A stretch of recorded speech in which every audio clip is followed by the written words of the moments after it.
Assalamualaikum warahmatullahi wabarakatuh. Ibu dosen beserta teman-teman yang saya hormati. Pertama-tama, marilah kita bersyukur kepada Tuhan Yang Maha Esa yang senantiasa melimpahkan nikmat dan karunia-Nya kepada kita sehingga pada kesempatan ini kita dapat berkumpul di tempat ini. Banyak terima kasih yang saya sampaikan atas kesempatannya untuk menyampaikan pidato yang berjudul Era Revolusi 4.0. Generasi muda Indonesia yang penuh semangat. Janganlah melihat ke masa depan dengan mata buta. Masa yang lampau sangat berguna sebagai kaca benggala daripada masa yang akan datang. Insinyur Soekarno. Seperti yang kita tahu, bahwa saat ini dunia sedang memasuki era revolusi industri 4.0. Revolusi ini sangat berkaitan dengan teknologi digital dan mesin otomatis. Akibat yang bisa kita rasakan ialah memberikan kemudahan di segala bidang, khususnya bidang komunikasi. Manusia dimudahkan untuk berkomunikasi, mengakses maupun menyebarkan informasi. Akan tetapi, di balik kemudahan itu semua, kita harus tahu dan sadar bahwa revolusi industri 4.0 tidak hanya memberikan dampak positif saja. Ada dampak positif yang memudahkan dan ada dampak negatif yang mengancam. Jika kita mampu berjalan beriringan dan memanfaatkannya dengan bijak, maka kita akan mendapatkan kemudahan.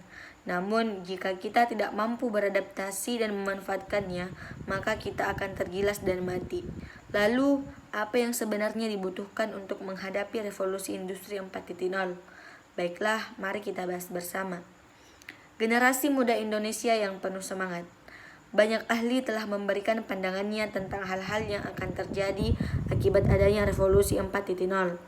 Pada era revolusi ini, diprediksi akan banyak bermunculan robot canggih, superkomputer, kendaraan otonom, 3D printing, serta optimalisasi otak manusia dengan editing genetik dan perkembangan neuroteknologi. Sungguh menakjubkan, bukan? Akan tetapi, perlu kita ingat bahwa ada dampak negatif dari itu semua. Mengutip dari hasil forum internasional tahunan yang memiliki tema Mastering the Fourth Industrial Revolution pada tahun 2016, revolusi industri 4.0 akan menyebabkan disrupsi atau gangguan yang tidak hanya di bidang bisnis, namun juga pada pasar tenaga kerja. Perlu ditekankan pasar tenaga kerja. Tenaga manusia akan tergantikan oleh robot atau artificial intelligence. Banyak sekali pekerjaan yang akan hilang dan tergantikan oleh robot-robot canggih yang dirasa lebih efektif dan efisien. Hal ini yang telah saya katakan bahwa manusia akan tergilas dan mati. Kondisi demikian yang menuntut kita untuk mempersiapkan diri dengan matang agar mampu berkembang dan merasakan manfaat dari revolusi industri 4.0. Kita dituntut untuk terus mengembangkan kemampuan atau skill baik yang ada di dalam diri kita. Setiap manusia memiliki hard skill dan soft skill yang perlu untuk dikembangkan. Namun, yang perlu kita terangkan di era revolusi ini adalah kemampuan soft skill. Karena tidak dapat dipungkiri bahwa hard skill yang kita miliki kemungkinan untuk dapat dikalahkan kualitas dan kuantitasnya oleh robot-robot canggih.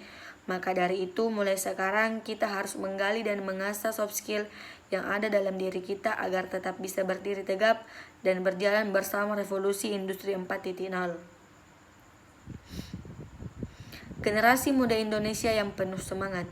Ada 5 jenis soft skill yang perlu diperhatikan dan dikembangkan oleh para generasi muda Indonesia. Di antaranya yakni, yang pertama, penyelesaian masalah atau problem solving. Kemampuan ini akan membantu untuk terbiasa dan mahir dalam menyelesaikan masalah. Yang kedua, berpikir kritis atau critical thinking. Kemampuan ini berkaitan dengan kemampuan berpikir dengan masuk akal dan mampu menemukan strategi yang tepat untuk meningkatkan hasil dari sebuah usaha. Karena berpikir kritis dilakukan dengan tujuan yang jelas, beralasan, dan berorientasi pada sasaran. Yang ketiga, kreativitas atau creativity.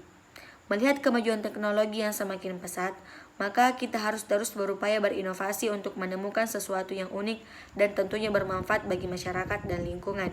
Apabila belum mampu menciptakan sesuatu yang belum pernah ada, setidaknya berusaha untuk memodifikasi sesuatu yang sudah ada menjadi lebih baik. Yang keempat, kepemimpinan atau leadership. Setiap individu harus memiliki kemampuan ini, karena pada hakikatnya manusia harus mampu memimpin dirinya sendiri sebelum memimpin orang lain. Apabila seseorang tidak bisa memimpin dirinya sendiri, maka dia telah gagal menjalankan kewajibannya sebagai manusia. Kemampuan ini bila diasah dan diterapkan akan berdampak pada sikap disiplin, menghargai orang lain, kerjasama, dan mampu mengatur segala sesuatu dalam hidupnya dengan baik sehingga tidak akan takut dengan segala ancaman. Dan terakhir ada komunikasi atau communication. Kemampuan ini melatih kita untuk berbicara dengan sopan, baik dan benar kepada orang lain. Maksudnya ialah mampu berbicara dengan sesuai keadaan dan kebutuhan. Di era revolusi ini, kemampuan komunikasi sangat dibutuhkan agar bisa melakukan negosiasi, meyakinkan orang lain, dan tentunya memiliki relasi kerja yang baik. Generasi muda Indonesia yang penuh semangat. Kita bisa berkaca dari yang mampu berprestasi dan sukses di era ini karena hard skill dan soft skill yang baik. Tidak hanya satu kemampuan saja yang diasah dan dikembangkan, namun ada banyak hal yang digali dalam diri untuk modal menjadi sukses seperti sekarang ini. Masa depan ada di tangan kita. Kita sendiri yang menentukan akankah meraih masa depan itu dengan gemilang atau gagal sekarang juga. Kita harus berusaha menyeimbangkan antara hard skill dan soft skill dengan baik. Karena kedua kemampuan itulah yang akan menghantarkan kita menuju garis finish keberhasilan. Demikian yang dapat saya sampaikan. Terima kasih atas segala perhatiannya dan mohon maaf apabila ada kesalahan. Wassalamualaikum warahmatullahi wabarakatuh.